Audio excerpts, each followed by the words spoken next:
Waalaikumsalam Ya, warahmatullahi wabarakatuh. dan selamat malam untuk Bapak Ibu yang sudah bergabung, Bapak Ibu peserta yang sudah bergabung untuk webinar malam ini.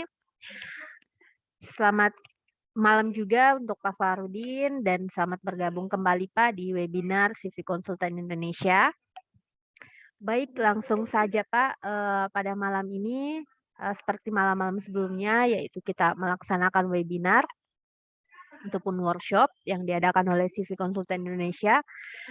Untuk malam ini sendiri yaitu materi terakhir pada periode 14.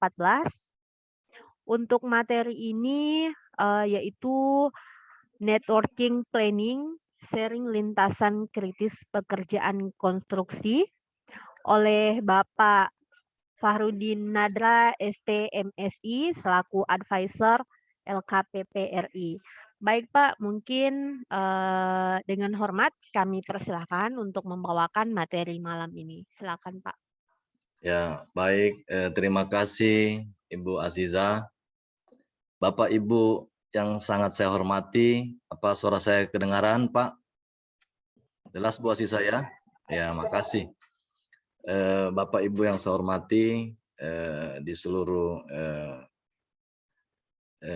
daerah yang sempat hadir. Terima kasih Pak, saya sudah diundang lagi dalam satu materi dengan judul Network Planning Lintasan Kritis untuk pekerjaan konstruksi. Nah, di sini saya hanya sharing-sharing saja Pak dari pengalaman-pengalaman dan mencoba untuk berbagi saja kepada Bapak Ibu sekalian. Baik, saya share materi saya.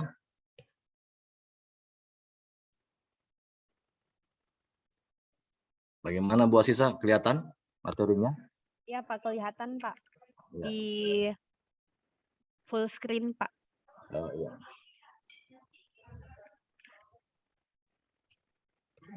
Ya, udah kelihatan Bu ya? Iya Pak. Baik, terima kasih Bapak Ibu sekalian. Saya sharing tentang network planning. Perkenalkan, nama saya Fahrudin. Saya basic teknik sipil, S2 studi MAP dan program profesi insinyur. Ini riwayat jabatan saya kira next saja. Diklat kepemimpinan saya sudah lengkap, diklat PIM 4, PIM 3, PIM 2, diklat teknik saya ada beberapa. Next saja, ini perkenalan diri saya dan pengalaman saya ini PIM Pro, beberapa PIM Pro APBN, kemudian saya PPK, Ketua Panitia 16 tahun, sertifikasi sekalian, dan sebagainya bisa dilihat Pak pada materi ini. Nah, yang menjadi pembahasan kita pada malam hari ini yaitu network planning, sharing saja Pak, lintasan kritis pekerjaan konstruksi. Jadi bagaimana kita bisa mengetahui lintasan kritis dalam suatu pekerjaan konstruksi.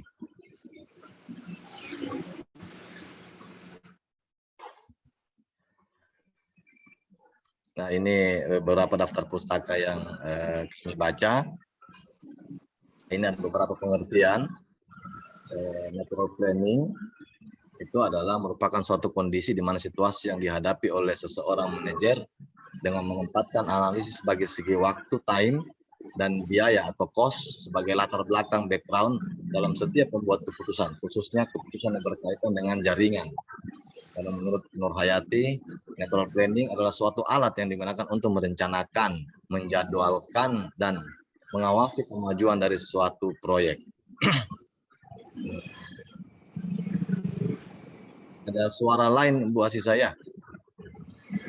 Kemudian yang ketiga, network planning ini menurut Nahardi juga ada suatu perencanaan dan pengendalian proyek yang menggambarkan hubungan ketergantungan antara setiap pekerjaan yang digambarkan dalam diagram network yang sebentar nanti coba kita latihan bersama membuat suatu network planning dan menentukan suatu lintasan kritis.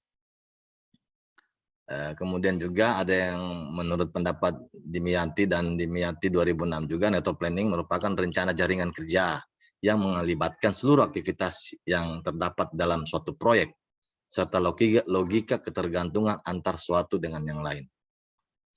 Apa manfaat network planning? Itu menurut Handoko, yaitu perencanaan suatu proyek yang kompleks, schedule dari pekerjaan-pekerjaan yang sedemikian rupa dalam urutan yang praktis dan efisien, mengadakan pembagian kerja dan tenaga kerja dan dana yang tersedia, scheduling ulang untuk mengatasi hambatan-hambatan keterlambatan, dan menentukan trade-off kemungkinan pertukaran antara waktu dan biaya, menentukan probabilitas penyelesaian suatu proyek.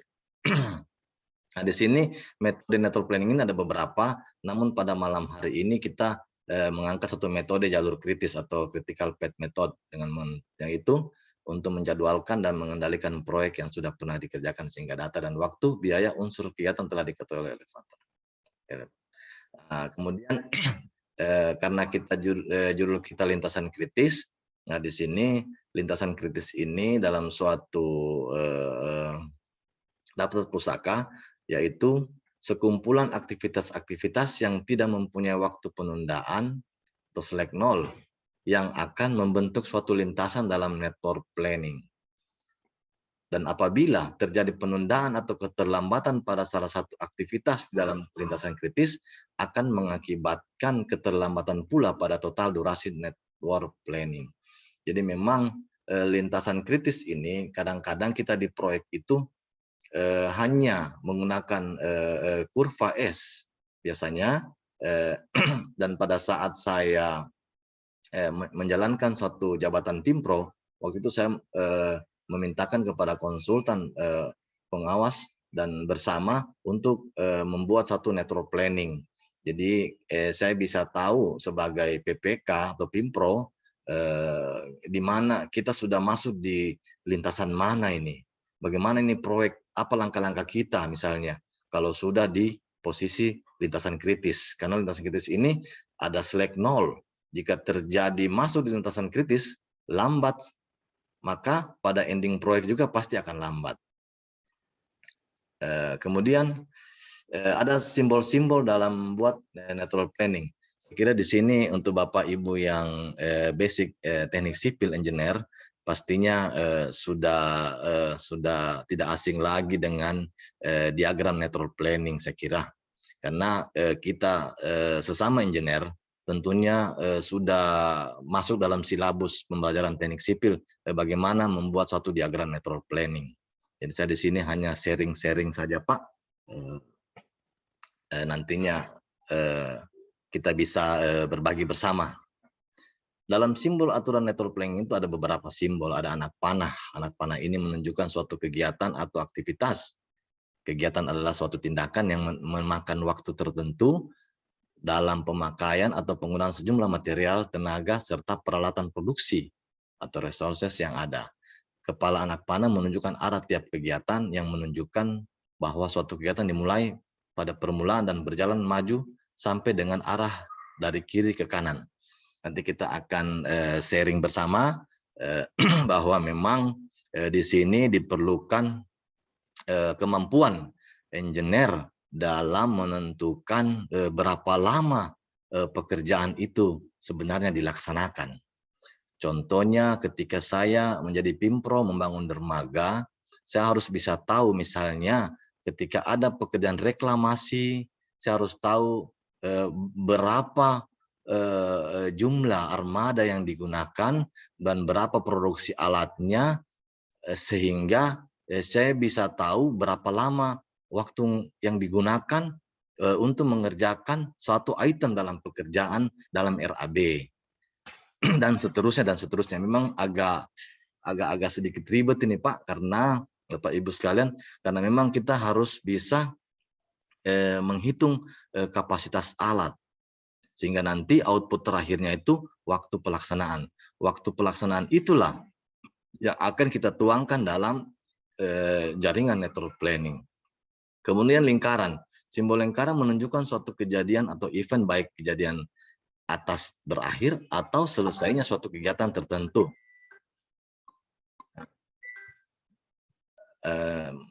baik kejadian atas terakhir selain suatu kegiatan tertentu atau kejadian dimulainya kegiatan yang lain. Jadi dalam hal ini bahwa satu simbol lingkaran itu sekaligus menunjukkan dua buah kejadian. Yang pertama di atas nantinya kita lihat contoh kejadian selesainya kegiatan yang satu serta dimulainya kegiatan yang lain. Titik awal dan akhir dari sebuah kegiatan karena itu dijabarkan dengan dua kejadian yang bisa dikenal dengan suatu kejadian kepala dan ekor. Kegiatan-kegiatan yang berawal di saat kejadian tertentu tidak dapat dimulai sekarang sampai kegiatan-kegiatan yang berakhir pada kegiatan yang sama diselesaikan. Kemudian anak panah putus-putus, yaitu simbol anak panah yang terputus-putus menunjukkan kegiatan semu atau dami. Biasa kita dikenal dengan dami. Namun di sini saya belum memberikan contoh dami. Dami ini semu. Ya, dia juga dia tidak ada waktu di situ, namun dia bisa dilaksanakan pekerjaan itu sebelum pekerjaan pendahulu. Nah, dami ini urutannya semua itu tiga sifatnya. Waktu yang digunakan untuk melakukan kegiatan tersebut adalah relatif sangat pendek dibandingkan dengan kegiatan biasa. Oleh karena itu maka kegiatan semu ini dianggap tidak memerlukan waktu. Menentukan boleh tidaknya kegiatan selanjutnya dilakukan, hal ini berarti bahwa apabila kegiatan semu itu belum selesai dikerjakan maka kegiatan selanjutnya belum boleh dimulai. Dapat mengubah jalur kritis dan waktu kritis. Ini dami ini belum saya contohkan nantinya dalam lintasan kritis yang akan kita tentukan. Kemudian ada aturan dalam menggambar network planning. Aturan yang digunakan dalam menggambar network planning yaitu di antara dua kejadian yang sama hanya boleh digunakan satu arah panah. Nama suatu aktivitas dinyatakan dengan huruf atau dengan nomor kejadian. Aktivitas harus mengalir dari kejadian bernomor rendah ke kejadian bernomor tinggi. Diagram hanya memiliki sebuah saat paling cepat dimulainya kejadian atau initial event dan sebuah saat paling cepat selesainya kejadian atau terminal event.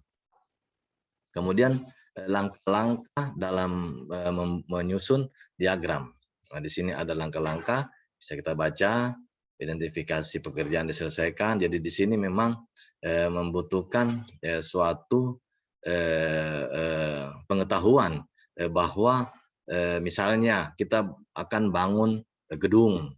Seperti yang dilakukan pertama apa? Misalnya pemasangan boplang, pengukuran boplang, setelah itu galian pondasi, setelah itu pengisian pondasi, buat tiang, masuk dinding dan lain-lain dan seterusnya sampai di pada saat atap sampai pengecetan. Jadi kita mesti tahu urutan-urutan pekerjaannya, misalnya pembangunan dermaga juga.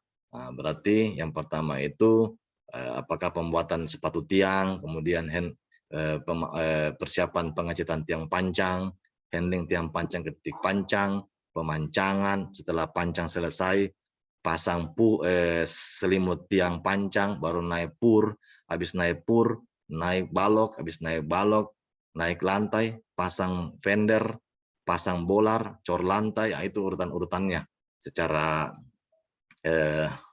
kasarnya ya.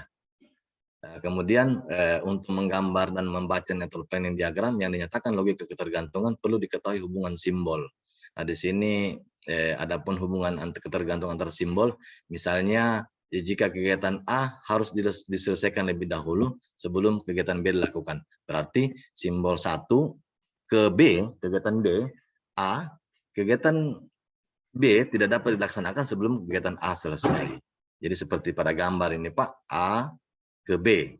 Jadi A dulu selesai baru B bisa mulai.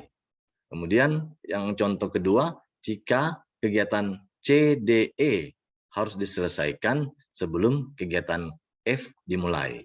Jadi kegiatan F tidak dapat dimulai sebelum D, C, E selesai. Ini seperti ini contohnya. Kemudian jika kegiatan G dan H harus selesai sebelum kegiatan I dan J. Nah, seperti begini simbolnya. Kegiatan G, H harus selesai dulu, kemudian kegiatan I dan J bisa dapat dimulai. Selanjutnya, jika kegiatan K dan L harus selesai sebelum kegiatan M dimulai. Jadi ada dummy di situ yang menghubungkan antara 4 ke 5. Karena kegiatan M dimulai harus selesai K dan L. Maka dihubungkanlah dengan dummy. Tetapi jika kegiatan N sudah boleh dimulai bila kegiatan L sudah selesai. Nah, N ini hanya ketergantungan dengan L. Seperti begini gambar. Dan yang kelima contohnya, jika kegiatan P, Q, dan R mulai dan selesai pada lingkaran kegiatan yang sama. Nah, di sini bersamaan selesai, cuma satu kegiatannya. Nah, ini contoh Pak, contoh yang sudah saya buat, suatu pekerjaan bangunan gedung yang kita lihat bersama. Contoh ini saya susun misalnya kode A, B, C, D, E, F, G, H, I, J. Aktivitas pertama, pengukuran dan pemasangan boplang. Itu kegiatan pendahulunya, maksudnya sebelum kegiatan boplang itu pendahulu, berarti itu tidak ada. Tidak ada. Kemudian yang kedua, kegiatan pondasi. Kita setelah pengukuran boplang, terus kita gali pondasi, berarti kegiatan sebelumnya juga tidak ada, langsung gali. Kemudian tiang, nah, tiang juga begitu, tiang-tiang pendahulunya tidak ada, kita anggap begitu ya. Dan durasi waktu itu sebetulnya ini 7 ini didapat dari perhitungan real kita laksanakan. Misalnya 7 minggu atau terlalu lama, kita anggaplah dia 7. Ini masih perkiraan Pak, kita latihan untuk membuat suatu network planning.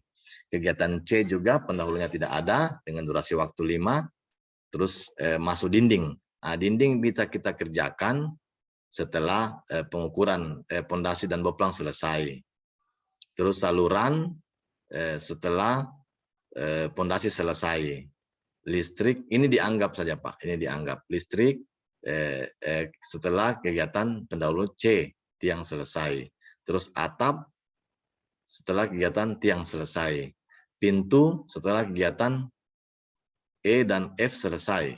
Berarti kegiatan saluran dan listrik baru bisa pintu misalnya. Terus jendela setelah kegiatan pendahulunya D, kegiatan dinding selesai baru masuk jendela. Terus finishing kita misalkan H dan G selesai dengan durasi waktu 3. Maka akan yang pertama kita lakukan membuat diagram jaringan kerja dulu. Di sini memang di sini butuh kita lihat bersama tadi kegiatan 1 ini dilaksanakan menuju ke kegiatan 2 ke pondasi itu kegiatan A itu 7 hari.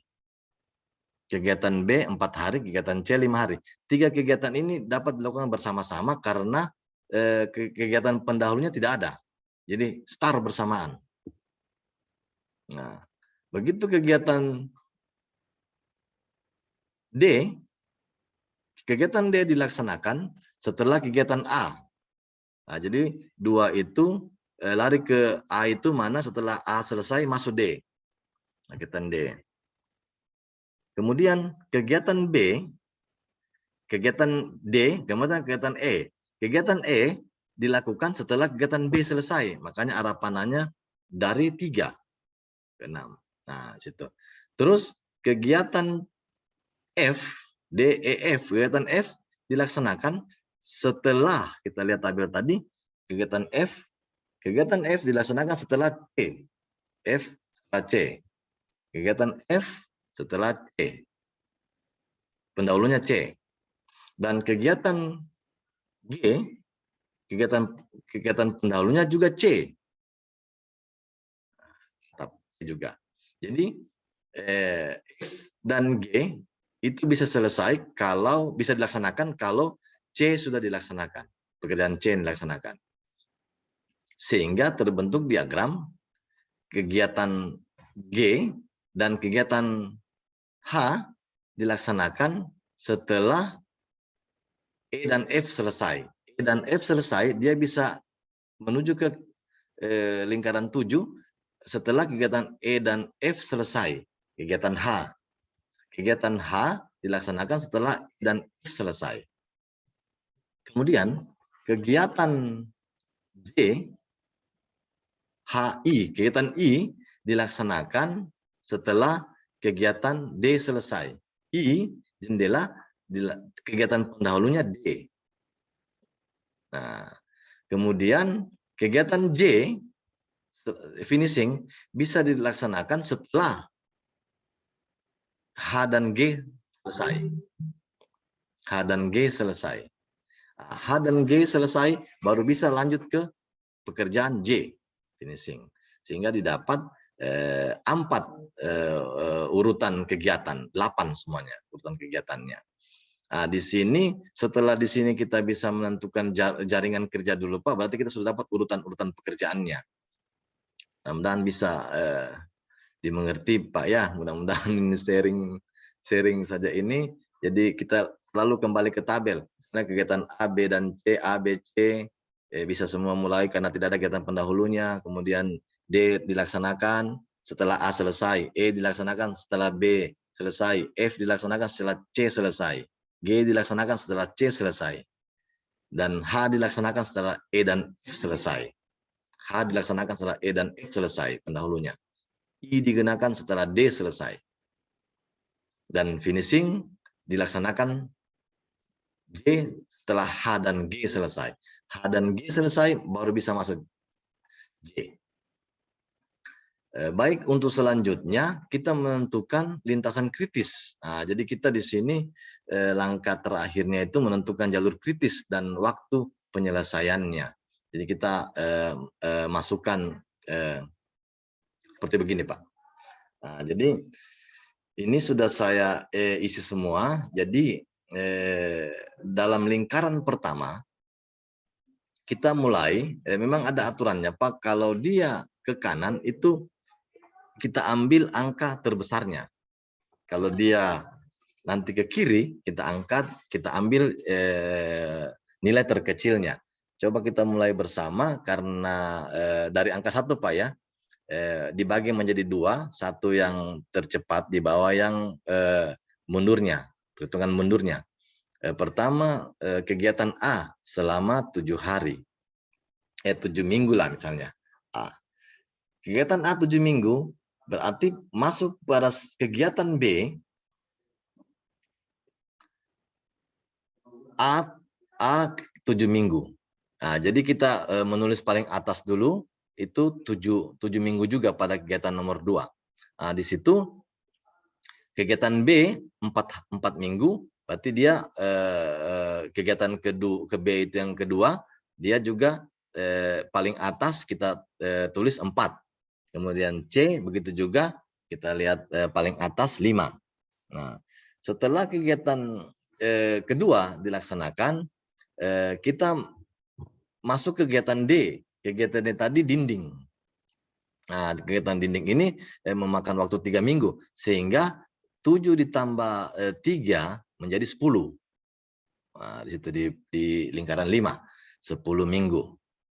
Kemudian kegiatan E. Kegiatan E ini 3 minggu dapat dikerjakan setelah kegiatan B selesai.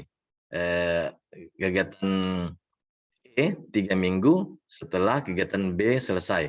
Maka ditambahkan saja kegiatan B 4 minggu ditambah dengan kegiatan E 3 minggu, 7 minggu. Nah, namun ada kegiatan yang dari C ini Pak, Bapak Ibu, 5 minggu dia ada 2 panah yang menuju kegiatan 6 antara E dan F, sehingga kita mengambil waktu terlama. Jadi kegiatan B ditambah E 7. Nah, kegiatan C ditambah F itu 11. Kalau kita ke kanan, kita ambil yang tertinggi. Jadi kita bahwa di kegiatan 6 itu 11 minggu yang paling lama. Nah, itu. Kemudian kegiatan 7G dilaksanakan setelah kegiatan C selesai. Jadi kegiatan C selesai 5 minggu tambah 3 minggu 8 minggu. Namun ada kegiatan yang dari E dan F itu ditambah dengan kegiatan H 5 hari 5 minggu sehingga yang diambil yang terbesarnya 16 minggu. 16 minggu. Sehingga 16 minggu ini yang kegiatan tercepatnya, Pak Ibu. Nah, kemudian kegiatan I ini dilaksanakan setelah kegiatan D selesai. Nah, jadi D di sini 10 minggu ditambah 6 jadi 16. Nah, namun di sini yang digunakan yang terbesarnya yaitu 16 ditambah 3 19. Nah, di situ. Jadi waktu tercepat untuk kegiatan ini adalah 19 minggu. Nah, setelah didapat 19 minggu paling atas pada kolom 8 untuk perhitungan dari kanan ke kiri itu yang terkecil. Nah, misalnya 19 karena waktu 19 sudah kita dapatkan, maka di bawahnya itu juga 19, namun kita begitu mundur arah panah kita menuliskan bahwa waktu yang paling terkecil. Jadi misalnya 19 kurang 6 itu 13 di kegiatan 5. Kemudian dikurangi lagi di 13 kurang 3 10. 10 kurang 7 harusnya 3. Di bawahnya 0 ini Pak harusnya 3. Namun di sini kita melihat lagi ada pekerjaan yang di bawahnya. Yang mana terkecil. Kalau yang di atas arah tadi bahwa itu dapatnya 3. Nah, nanti kita lihat di bagian bawahnya bagaimana. Itu nanti kita tulis yang paling bawah itu yang terkecil. Nah, kemudian arah panah J 19 paling bawah kurangi 3 itu 16. Nah, 16 dikurangi H5 itu 11. 16 kurangi 3 5. Nah, di sini 16 kurangi 3 pada kegiatan 4 16 di bawah kurangi G 3 minggu itu dapatnya 13. Namun yang kita tulis yang terkecil dari kegiatan 11 dikurangi 6 kurangi F. Jadi kegiatan 11 kurang F itu yang 5. Jadi maka 5 yang ditulis di bawah. Jadi 5 sama dengan 5 di bawahnya. Jadi diambil yang terkecil kalau dari kanan ke kiri. Kemudian 5 kurang 5 0.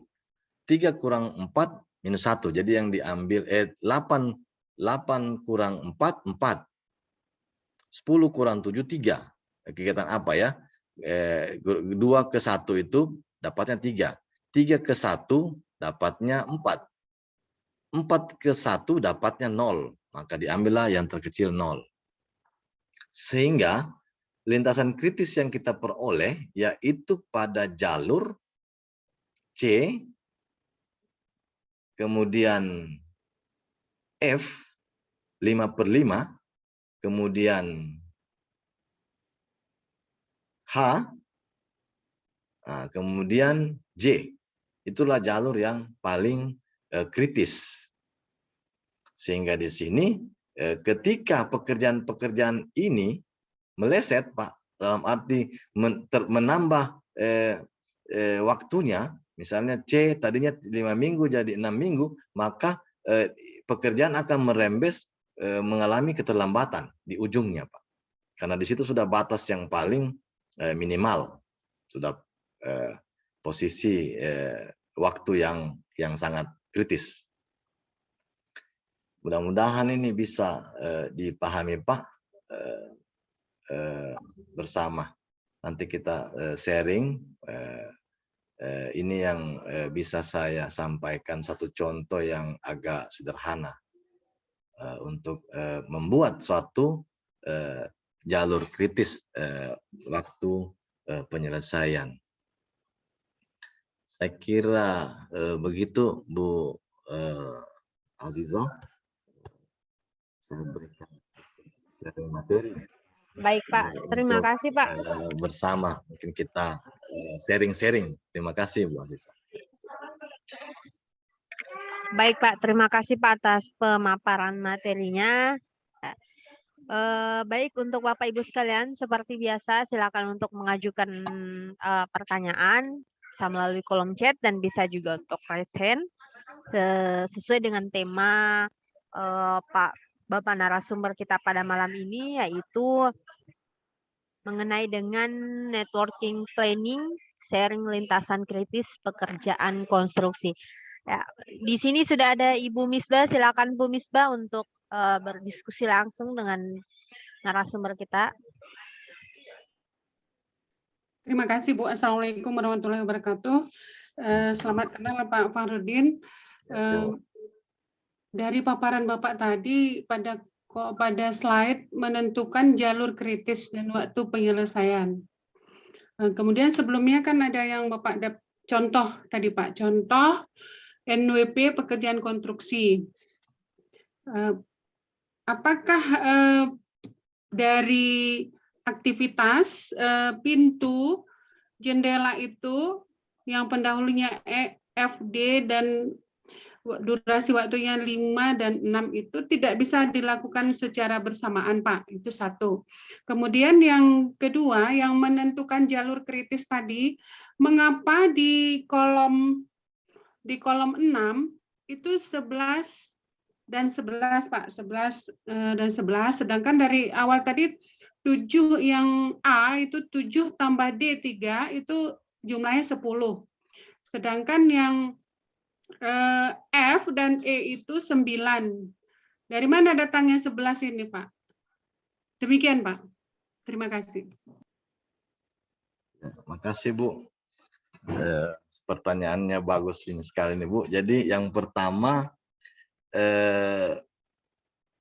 yang saya contohkan itu pekerjaan memang bebas, Bu. Misalnya satu proyek Ibu melaksanakan, bisa saja Ibu mulai misalnya, saya bisa sambil buat pengukuran boplang, saya bisa kerjakan misalnya pekerjaan jendela misalnya. Bisa juga, Bu. Misalnya Ibu juga mau gali pondasi, saya sudah membuat pintu tapi belum dipasang. Jadi sebetulnya ini saya cuma menggambarkan tadi contoh urutan-urutan pekerjaan yang tidak detail. Cuma saya menganggap setelah ini pekerjaan ini. Jadi kalau melihat ke sesungguhnya sebetulnya bisa juga dilaksanakan ketika pekerjaan gali pondasi, bisa langsung masuk pintu. Jadi ini hanya contoh saja. Kemudian pertanyaan kedua tadi, kenapa di kolom diagram 6 itu 11/11, ya Bu ya? Dari mana angka 11-nya? Jadi angka 11 itu didapatkan karena misalnya saya buka Bu ya, file tadi. Misalnya saya buka tadi materinya. Saya share dulu ya.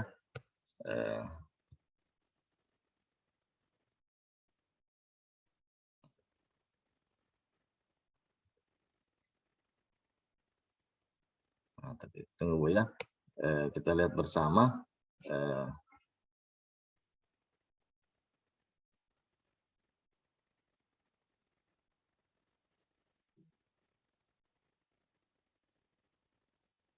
Yang ini ya, kenapa bisa kita lihat bersama? Kenapa di 6 itu 11/11? Jadi di aturan network planning untuk bagian atas itu adalah lama waktu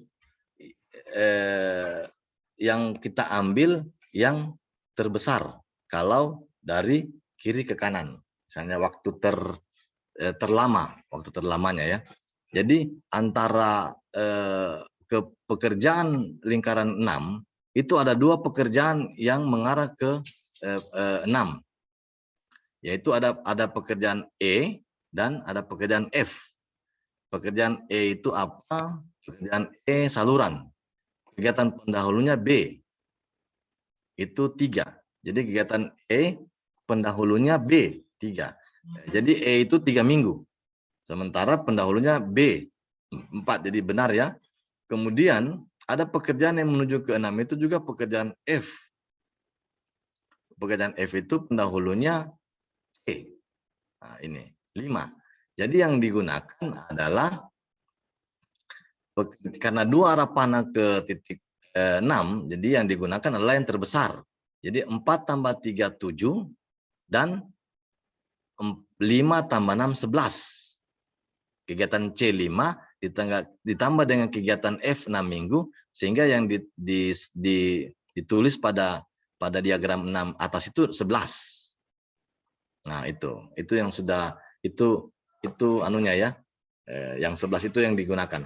Dan kenapa juga 11 di bawahnya? Karena kita mengambil langsung mengisi ya 19 dengan waktu tercepat 19, kita menurun ke pekerjaan ke-7, yaitu 19 kurang 3, 16. Nah, 16 kurang 5, 11. Nah, jadi kalau arah panah balik dia ambil yang terkecil. Jadi misalnya pekerjaan J 19 dikurangi 3 dapat 16. Yang bawah ya. Kemudian 16 dikurangi 5, 11. Maka dia didapat di situ 11 per 11. Nah, itu Bu, yang kira-kira yang 11 per 11 itu asalnya. Jadi karena 2 arah panah diambil yang terbesar paling atas. Ya, terima kasih Bu. Ya Pak, sehingga dari penjelasan Bapak barusan 8, dia apa? Kolom 8, 7, kenapa tidak dibuat tanda panahnya kembali gitu Pak? Dari 8 ke 7. Nah, tadi kan sehingga muncul dia 16 ini kan berarti dia 19 kurang 3 berarti 16 kan Pak? Jadi ya. ini tidak 16 ada paling bawah. Tanda panahnya maksud saya nggak perlu ya Pak? Oh iya, nggak perlu Bu, nggak perlu. Jadi dia arah panah itu satu saja yang menuju ke pekerjaan. Ketika arah panah balik, dia tidak digambarkan, namun diisi yang terendahnya, aturan network planning-nya. Jadi hanya satu arah panah ke arah pekerjaan selesai. Baik Pak, terima kasih atas penjelasannya. Ya, makasih Bu.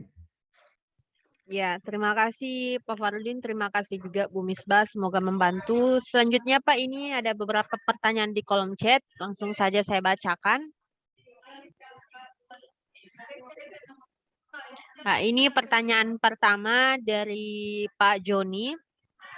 Izin tanya, apakah lintasan kritis pada NWP tadi bisa menjadi bahan temuan pada suatu pemeriksaan konstruksi?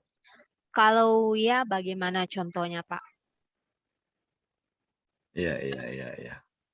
Apakah bisa menjadi temuan ya?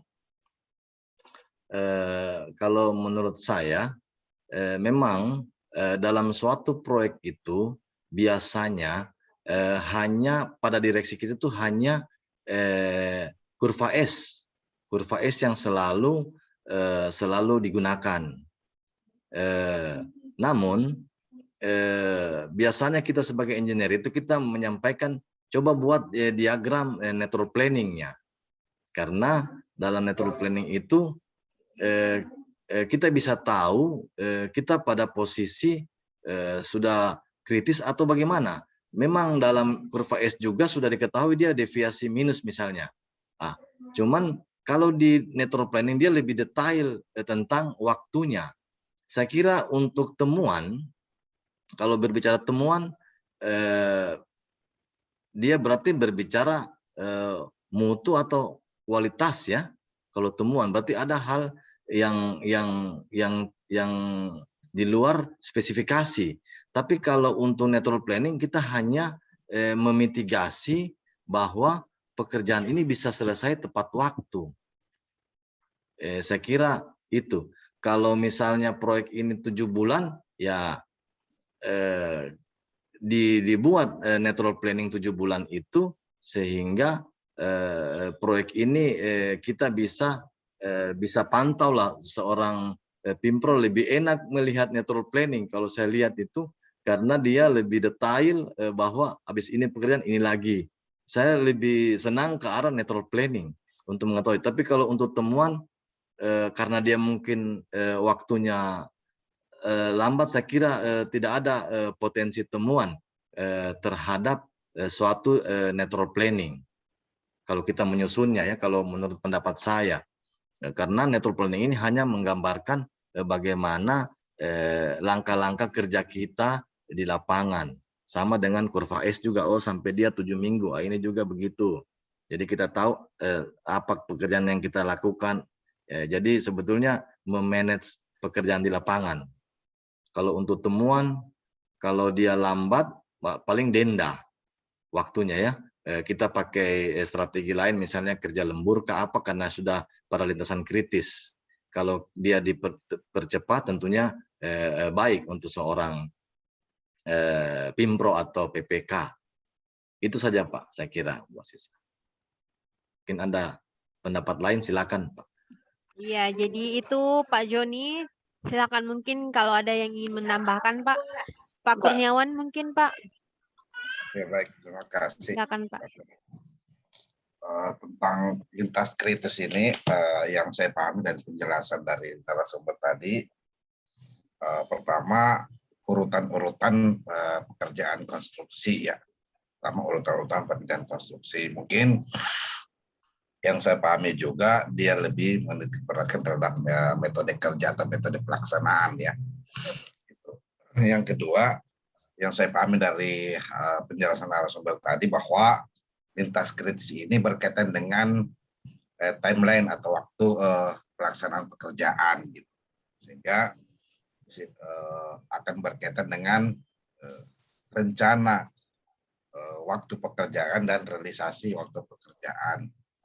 Nah, pertanyaan saya mungkin lebih konkret ya, apakah lintas kritis ini juga menggambarkan deviasi-deviasi kerjaan ya, karena kita ketahui di lintas deviasi itu akan berkaitan dengan kontrak kritis. Untuk periode 1 0 sampai 70 berarti kan deviasinya harus di atas 10%. Yang kedua terhadap apa namanya network planning ini, ketika dapat deviasi ya, apakah ada perubahan network ini juga setelah kita temukan deviasi itu. Yang ketiga memang di lintas kritis juga, apakah bisa secara konkret, secara detail, misalnya ya, kan pekerjaan konstruksi gedung misalnya. Pekerjaan konstruksi gedung kan tidak semua pekerjaan yang dilaksanakan bersamaan. Misalnya pekerjaan fondasi, galian, fondasi, slop, kolom, balok, dan lain-lain. Itu kan pekerjaan berurutan, Pak. Tidak bisa jadi kolom kalau tidak ada slop. Tidak bisa jadi ada slop kalau tidak ada fondasi. Kan pekerjaan berurutan. Nah, kalau ada pekerjaan yang membutuhkan masa beton, ya masa beton CWT membutuhkan 7 hari, ya baru back hari, 14 hari, 24 hari, baru back casting itu dibuka. Bagaimana formulasi network planning ini terhadap kondisi demikian? Ya, apakah bisa membaca kondisi demikian gitu? Karena kalau di kurva S, kalau kita baca di kurva S juga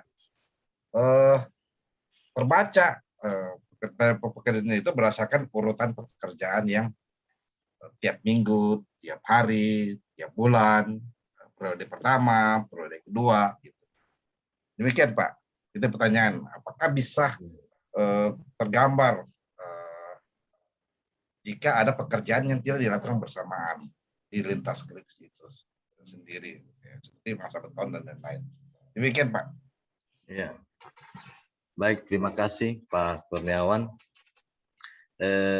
Memang di network planning ini kita menghitung waktu suatu pekerjaan itu memang sudah ada backupnya. Misalnya Pak begini, untuk galian pondasi seberapa apa alat kita gunakan, terus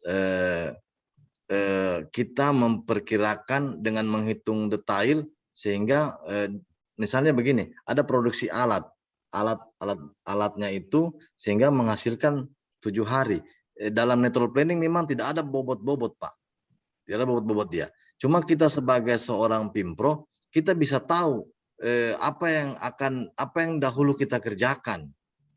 Dan ketika kita tahu apa yang kita kerjakan, maka itu memang dalam suatu pembuatan network planning ini duduk bersama, Pak, antara konsultan, kontraktor sama pemilik proyek. Di sini kadang-kadang memang agak ribet di gedung. Gedung itu sangat crowded network planningnya. Bahkan ada juga yang tidak buat lagi network planningnya. Nah, dia hanya menggambarkan lama waktu pelaksanaan. Misalnya kalau 7 minggu sudah pondasi belum selesai, berarti ada potensi keterlambatan. Paling jauh untuk pengendalian kelintasan kritis itu penambahan waktu kerja lembur untuk mengejar network ini dilakukan. Dan tidak seperti kurva S. Ketika ada kurva S idealnya kita gambarkan, dan setelah pekerjaan berjalan kita gambarkan kurva S realitasnya, yang realnya. Dia akan tergambar secara otomatis sesuai dengan bobot, akan tergambar kurva S yang realitasnya. Tapi kalau network planning saya kira belum ada, Pak. Dia punya seperti apa network planning setelah realisasi pekerjaan di lapangan. Dia hanya agar kita memitigasi bahwa ini pekerjaan ini akan terlambat ini ketika pekerjaan dalam lintasan kritis ini melewati waktunya. Jadi itu saja yang digambarkan dia. Mengenai waktu-waktu pelaksanaan itu memang ada perhitungan yang lebih detail yang dibuat, sehingga kita menentukan bahwa pekerjaan kolom ini 2 minggu selesai, gali pondasi, pasang tiang kolom, naik dinding. Nah, itu yang bahkan ketika dia sudah naik dinding, rangka atap, baja juga untuk atap bisa digunakan. Nah, cuma dia hanya menggambarkan suatu lintasan di mana kita memitigasi awal bahwa pekerjaan mana yang dapat menyebabkan ini pasti endingnya ini lambat ini proyek. Di situ saja dia memang, karena dia tidak menggambarkan suatu bobot kemajuan pekerjaan. Hanya seorang PPK bisa melihat, ini akan lambat endingnya ini karena urutan pekerjaan yang tidak bisa ditunda pada jalur kritis, sehingga kita bisa lihat ujungnya dengan pengendalian paling jauh menambah waktu pekerjaan atau menambah alat suatu proyek itu dilaksanakan. Jadi agak sedikit tidak detail, Pak Kurniawan, untuk network planning ini. Cuma urutan-urutan pekerjaan bisa tergambarkan di lapangan. Jadi untuk mempermudah saja PPK untuk melihat, wah ini yang mana pekerjaan ini, mana mulainya ini sudah bisa dimulai nih, kenapa dia belum dimulai nih? Kalau ini tidak dimulai, ini akan terlambat. Jadi akan tergambarkan mana pekerjaan yang didahulukan, mana yang setelah itu mana dikerjakan. Nah, itu saja gambaran untuk membuat network planning. Kenapa ini saya senang setiap proyek itu ada? Jadi setiap PPK itu bisa tahu mana-mana yang didahulukan dikerjakan, dan yang mana saja yang satu lintasan yang kita bisa lihat pasti endingnya ini akan terlambat dan kita bisa memitigasi cepat untuk mengambil langkah. Begitu, Pak, kira-kira jawaban saya, Pak Kurniawan. Ya.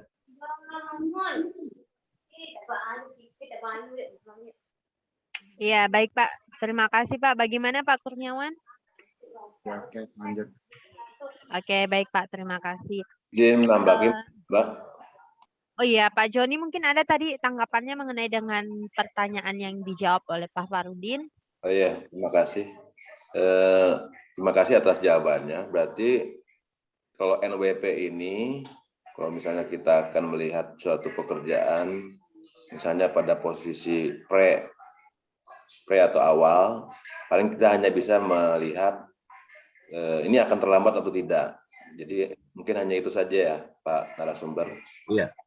Hanya mungkin kalau saya lihat beberapa hasil pengalaman, memang jarang NWP ini dibuat. Paling hanya kurva S-nya saja. Iya. Nah, ini bagaimana sarannya agar dia juga bisa membuat NWP ya? Apakah juga ada program yang saya pernah lihat juga ada program yang bisa membuat ya Riz Bulkona tadi, bulat dan panah tadi. Karena jarang saya lihat para kontraktor atau pinjak ini membuat NWP, justru hanya kurva S-nya saja, sehingga kurva S pun bisa kita lihat ini akan terlambat atau tidak. Tapi memang sudah diberikan, dia sudah ada deviasi menyimpang, paling kita hanya beri peringatan aja. Mungkin itu aja yang kami tambahkan, atau mungkin terima kasih, Bapak. Ya, makasih Pak atas tambahnya itu. Memang di setiap proyek itu selalu saya memberikan masukan itu supaya membuat network planning. Jadi kita bisa melihatlah ini pekerjaan mana yang bisa dikerjakan pendahulu, mana yang anunya ya. Tapi untuk kurva S ini kan dia ada bobotnya. Jadi lebih detail di kurva S. Dia bisa ditahu deviasi minus, deviasi plus, dan apa. Jarang memang Pak dibuat. Tapi saya selama ini saya selalu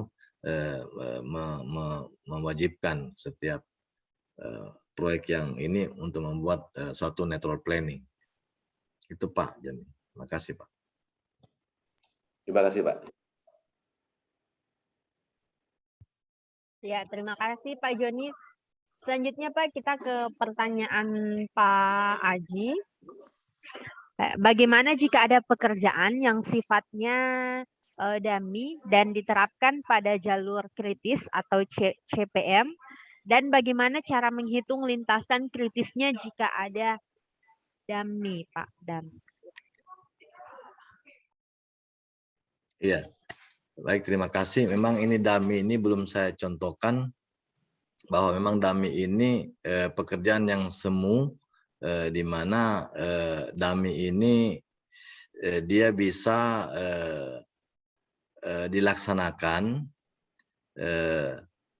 sebagai kegiatan dummy ini. Dia itu tanpa waktu ya. Ini juga belum saya contohkan ini dummy ini. Bagaimana aktivitasnya yang memang tidak mempunyai waktu pelaksanaan dan hanya diperlukan untuk menunjukkan kaitan dengan aktivitas pendahulu. Jadi dia dilaksanakan putus-putus garisnya itu.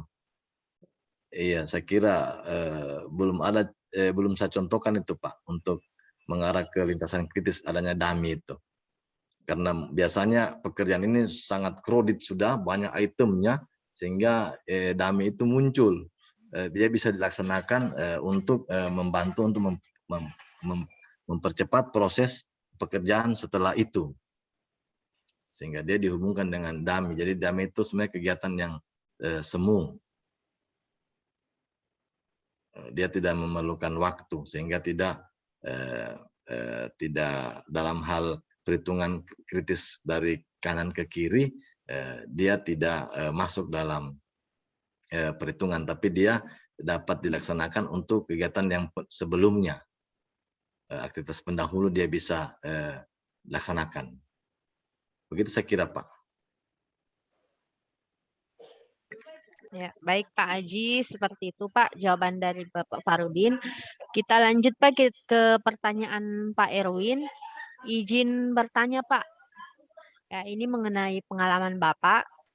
Pengalaman Bapak yang pernah ditemui, bagaimana pendapat Bapak pekerjaan konstruksi? pada saat tender pemilihan bahan berbeda antara spesifikasi teknis dengan gambar rencana pada dokumen pemilihan. Namun setelah kontrak pada saat PCM menggunakan material sesuai gambar rencana tidak sesuai dengan spesifikasi teknis. Apa ini sesuai regulasi? Kemudian apakah PPK harus dituntut paham titik kritis? Ya. Yang pertama, dalam hal tender berarti di lapangan tidak sesuai spesifikasi ya yang ditentukan dalam bahan dalam dokumen tender. Otomatis di sini pada saat PCM di awal itu tentunya PPK ini harus kembali ke dokumen teknis spesifikasi yang ada. Jadi seorang PPK otomatis karena nanti akan menyangkut kualitas dan akan potensi temuan karena tidak sesuai dengan spek, ya dia bisa menolak. Kemudian seorang PPK untuk pekerjaan konstruksi itu sebetulnya walaupun idealnya ya dia engineer, jadi dia bisa tahu apa yang akan dilaksanakan. Kalaupun dia tidak engineer, karena ini pekerjaan konstruksi, memang dalam aturan kan bisa dia angkat tenaga bantu ya, staf teknis, atau dia mengandalkan konsultan sebagai satu tim.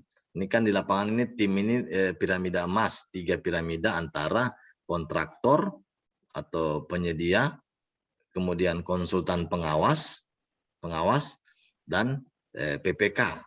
Nah, dan PPK di sini kalau untuk pekerjaan konstruksi sebaiknya lah ketika ada tenaga engineer sebaiknya disesuaikan dengan basicnya. Tapi kalau tidak ada dalam suatu OPD ya mau tidak mau PPK harus dibantu oleh tenaga bantu yang ada atau dia paling jauh dia percayakan sebagai konsultan pengawas untuk mengontrol yang terjadi di lapangan.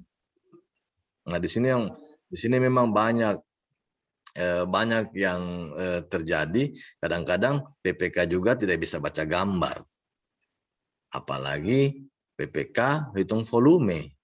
Nah, walaupun sudah ada, jadi backupnya itu selalu dipercayakan full kepada konsultan pengawas. Nah, kalau saya kira PPK harus bisa dia membaca gambar minimal urutannya dan dia harus bisa paham apa yang dikerjakan di lapangan tanpa harus ketergantungan dengan apakah dia mengangkat staf teknis kah, apakah dia yang jelas PPK yang bertanggung jawab pada akhirnya. Jadi saya kira mungkin itu pendapat saya. Terima kasih. Iya, baik Pak. Terima kasih Pak atas jawabannya. Untuk pertanyaan Pak Erwin. Pak Erwin mungkin bagaimana Pak? Cukup Pak? Ya, silakan Pak Erwin. Mungkin ada tanggapan? Cukup Pak. Ya, makasih Berarti Pak. Pak itu hierarkinya nggak sesuai Pak ya? Iya Pak. Iya, nggak sesuai Pak. Nggak sesuai ya? Iya. Terima kasih Pak. Ya, makasih Pak. Ya, baik Pak. Terima kasih. Selanjutnya Pak, dari Pak Irwan Iskandar Pak, katanya langkah apa yang dapat dilakukan terhadap lintasan krisis tersebut Pak? Ya, baik, terima kasih.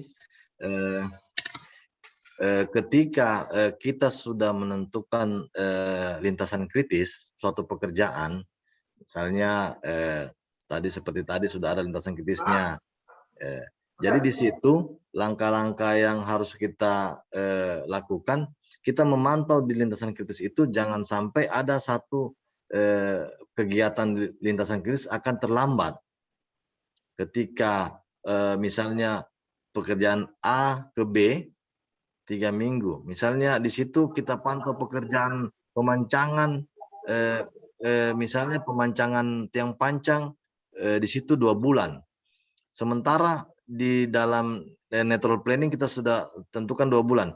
Ketika dipancang dia 2,5 bulan, berarti potensi akan terlambat di ujung itu besar karena sudah melewati batas waktu kritis yang kita sudah tentukan. Nah, apa yang harus kita lakukan? Tentunya untuk mengejar pastinya lambat karena sudah tentukan bahwa pemancangan tiang pancang 2 bulan.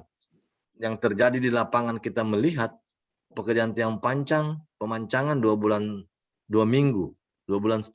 Nah, berarti paling ujungnya nanti itu akan terjadi keterlambatan 2 minggu. Itu sudah pasti karena sudah kita tentukan lintasan kritisnya.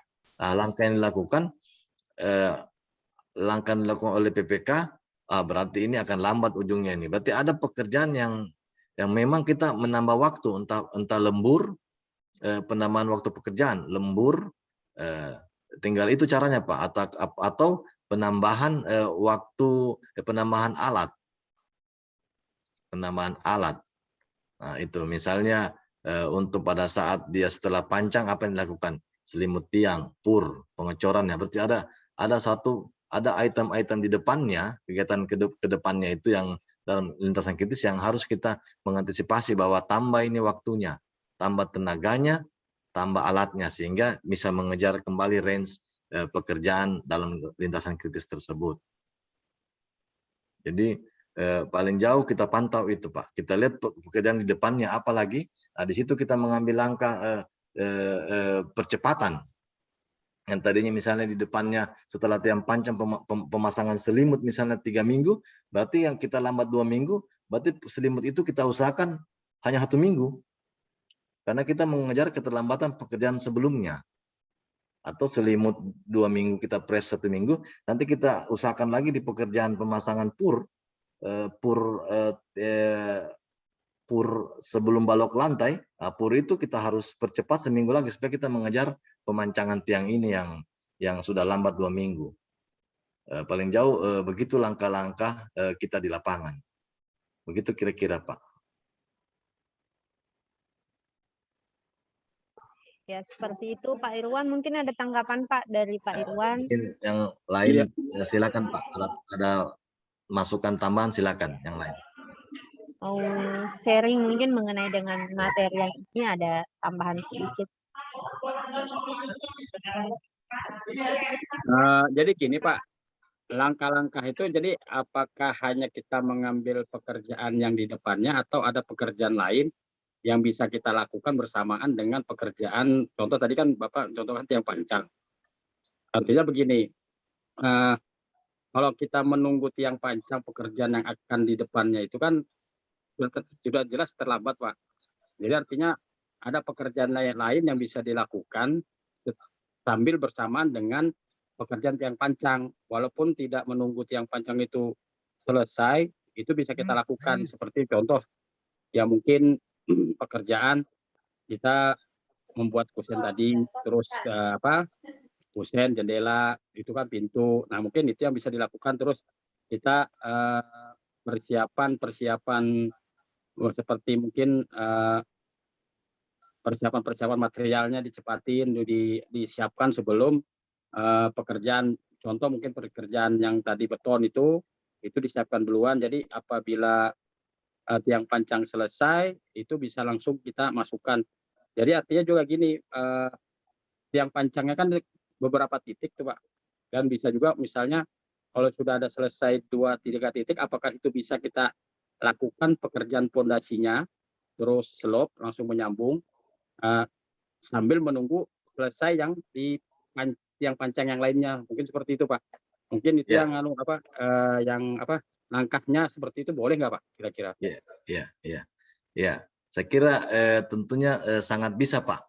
Sangat bisa itu karena ini kan tiang pancang di beberapa titik.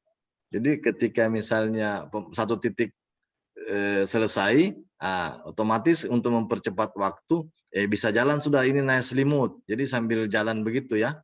Namun untuk kalau lari ke konsen atau jendela, itu otomatis beda jalur diagram nanti dia. Tapi yang seperti Pak Irwan sampaikan benar sekali. Jadi langkah kita itu karena lambat di pemancangan sudah, otomatis pada jalur kritis itu saja yang pekerjaan-pekerjaan yang bisa kita percepat, Pak. Yang dalam satu irama, misalnya habis tiang pancang, apa yang karena tiang pancang itu kita kan sudah dapat lintasan kritisnya tiang pancang. Otomatis yang berbau dengan tiang pancang, dengan selimutnya, terus purnya, terus baloknya, terus lantainya, itulah yang ada percepatan di situ. Kalau misalnya di konseng jendela atau yang bagian lain, berarti itu tidak kritis, Pak. Jadi kita hanya bermain di percepatan pada lintasan kritis. Benar sekali itu, Pak. Ya, bisa langsung misalnya ini kan juga dalam hitungannya konsultan atau kita hitung bersama bahwa memang pekerjaan tiang pancang itu tidak menunggu semuanya selesai pemancangan, misalnya pada trestel maupun dermaga selesai, baru setelah selesai semua pemancangan baru beli pasang selimutnya. Saya kira memang tidak kaku begitu, Pak. Dihitung juga dalam waktu pemasangan selimut itu sudah masuk, begitu pemancangan maju selimut tiang juga bisa jalan. Ya, jadi tidak kaku juga, Pak. Setelah nanti selesai semua ini baru ditarik. Nah, itu mungkin tidak. Seperti Bapak sampaikan sangat bisa. Iya, Pak. Ya, karena kalau nunggu tiang pancang semua selesai, walaupun kita nambah armada terus nambah tenaga tuh, Pak, kayaknya tetap terlambat. Nah, karena sudah kita prediksi ini akan terlambat kan. Makanya kita kalau bisa kan kejar aja pekerjaan yang di depannya ini gitu loh. Kalau tidak begitu nanti tidak akan kejar kan, Pak. Di ujungnya nanti itu tidak akan kejar gitu loh waktunya. Betul, Pak. Bahkan dalam direksi, di bengkel juga sudah bisa kita rakit rakit purnya. Jadi rakit peranca pur juga sudah bisa dilaksanakan. Iya. Dan mungkin juga yang tadi saya nanggapin, Pak, kenapa kok itu bisa dijadikan temuan nggak? Kalau network planning ini, Pak, bukan untuk dijadikan temuan. Network planning ini pegangan PPK atau pegangan pemilik pekerjaan supaya dia bisa mitigasi. Oh, ini yang harus diambil langkah-langkahnya gitu loh. Bukan untuk dijadikan temuan. Kalau temuan kan kerugian itu kan disebabkan kekurangan volume dan spek. Dan spek tidak sama, kan itu yang menjadikan kerugian. Bukan kerugian sebenarnya untuk planning. Ini sama pelajaran saya waktu S1, Pak. Saya senang pelajaran itu, Saudara. Iya, Pak. Sama, Pak. Waktu pas Pak Kurnian Ilyas itu men-share, wah ini pelajaran S1 saya. Jadi paling saya senang, Pak. Iya, makanya makasih banyak, Pak. Iya, makasih, Pak. Memang saya sampaikan di awal, ketika engineer ini pasti sudah paham ini, Pak. Cuma memang ini kan banyak PPK yang bukan sipil, teknik sipil, terus dia jadi PPK konstruksi. Itu yang terjadi sekarang ini. Saya waktu jadi PPK di Dinas Pendidikan tuh, saya juga gunakan network planning, Pak. Jadi saya ada gedung 2 lantai, saya tanganin.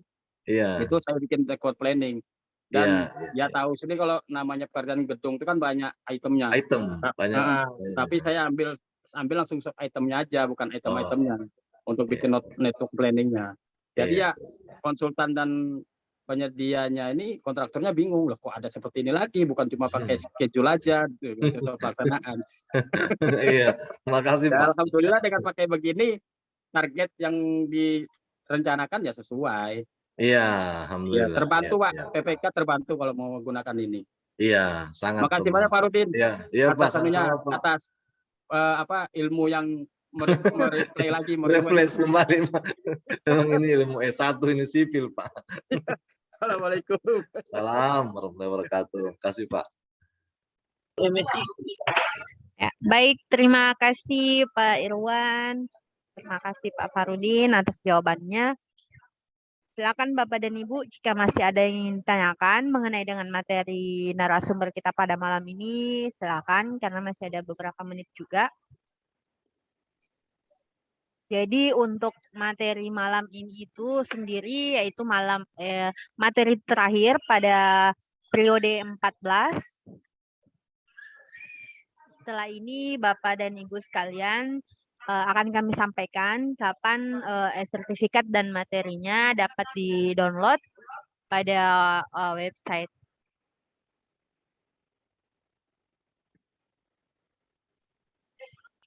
Baik Pak, mungkin sudah tidak ada pertanyaan lagi dari para peserta. Silakan mungkin Pak Farudin closing statement-nya untuk materi Bapak malam ini. Ya, baik. Terima kasih Bu Asisa. Terima kasih Bapak Ibu sudah.